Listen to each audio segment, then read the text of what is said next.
Shampoos ఎట్లా use చేసుకోవాలి, దాని యొక్క లోషన్స్ కానీ క్రీమ్స్ కానీ అవన్నీ ఎట్లా అప్లై చేసేది అన్నది డిస్కస్ చేసుకుందాం. సో ఇప్పుడు హెయిర్కి వచ్చేటప్పటికి అక్కడ స్కిన్ని ట్రీట్ చేయడం కొంచెం కష్టంగానే ఉంటుంది, ఎందుకంటే ఆ ఏరియాస్లోని మనం ఆయింట్మెంట్ అనేది అప్లై చేయలేం. సో ఆయింట్మెంట్ అప్లై చేస్తే మొత్తం అంతా హెయిర్లోనే ఉండిపోతుంది, స్కిన్ వరకు ఎంతవరకు తీసుకుంటుంది అన్నది గ్యారంటీ ఉండదు. సో ఇలాంటి వాళ్ళల్లో ఏంటంటే మనం లోషన్ టైప్ ఆఫ్ మెడిసిన్స్ ఇస్తాం అనమాట. సో లోషన్ ఏంటంటే కొంచెం జారుగా ఉంటుంది, and at the same time కొంచెం అబ్జార్ప్షన్ పవర్ అనేది కొంచెం ఎక్కువ ఉంటుంది అనమాట. And at the same time కొంతమందికి ఏంటంటే షాంపూస్ కూడా చెప్తా ఉంటాయి, యాంటీ డాండ్రఫ్ కానీ యాంటీ హెయిర్ ఫాల్ షాంపూస్ కానీ ఇట్లాంటివి ఉంటాయి.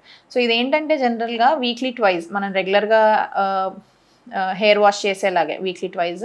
సో ఇదేంటంటే వాళ్ళు రెగ్యులర్ షాంపూతో హెయిర్ వాష్ చేసిన తర్వాత సెకండ్ వాష్లోని ఇది అప్లై చేయమంటాం. డైరెక్ట్గా స్కాల్ప్కి అప్లై చేసేసి ఆ తర్వాత దాన్ని ఒక 15 to 20 minutes దాన్ని యాక్ట్ అయ్యేంత వరకు ఉంచి తర్వాత వాష్ చేయమని చెప్తాం అనమాట.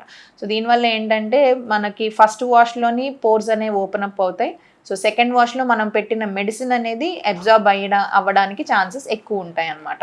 సీరమ్స్ కానీ లేకపోతే ఏమైనా హెయిర్ ఆయిల్స్ కానీ ఎట్లా అప్లై చేసుకోవాలి అన్నది మనం మాట్లాడుకుందాం. సో వీటిల్లో కూడా సేమ్ అట్లానే ఉంటుంది.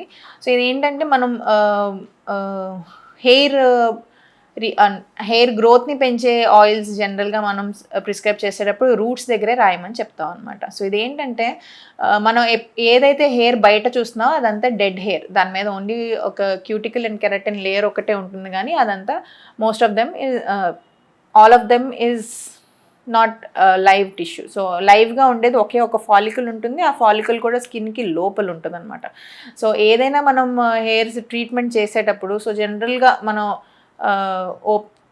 క్లియర్గా మాట్లాడుకోవాలి అనుకుంటే ఇప్పుడు ఒక హాట్ టవల్ లాంటిది జస్ట్ టై చేసేసి ఒక 15 minutes తర్వాత ఓపెన్ చేస్తే హెయిర్ యొక్క ఫాలికల్స్ ఏవైతే ఉన్నాయో అది ఓపెన్ అప్ అవుతాయి అనమాట. అలాంటి టైంలోని మనం ఆయిల్ అనేది తీసుకొని జస్ట్ ఓన్లీ స్కాల్ప్ వరకు మసాజ్ చేస్తే మనం ఏదైతే పెడుతున్నామో అది 100% యాక్సెప్ట్ అవ్వడానికి ఛాన్సెస్ ఎక్కువ ఉంటాయి అన్నమాట.